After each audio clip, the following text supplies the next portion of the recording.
अस्सलाम। मैंने आपसे सवाल करना था कि आजकल मेडिकली असिस्टेड जो सुसाइड है उस पर बहुत डिस्कशन हो रहा है। तो मैं पहले भी थॉमस जर्मनी ने सवाल किया था और मैंने कहा था कि ये नाजायज़ है, जिसको वो कहते हैं मर्सी किलिंग है। ऑस्ट्रिया में होता है शायद। जी, नेदरलैंड्स जो है वो यूरोपियन यूनियन की पहली कंट्री थी। हॉलैंड में होता है, यूके में भी नहीं होता।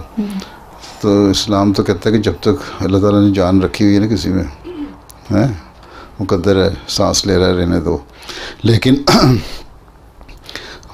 ज़िंदगी प्रोलॉन्ग करने के लिए असिस्टेड एड भी नहीं होनी चाहिए कि उसको तुम उसके वेंटिलेटर पे रख दो या उसके ऊपर रखते रहें और लंबा अरसा चलते रहें।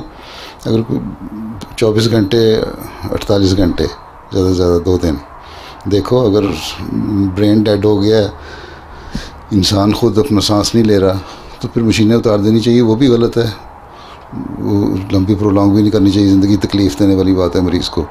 और अगर अपना सांस ले रहा है तो उसको, या ऐसी मिजरेबल ज़िंदगी है कि मरीज़ कहता है कि मैं ज़िंदा रहना ही नहीं चाहता, मुझे मार दो, तो उस वो मर्सी किलिंग भी नहीं होनी चाहिए।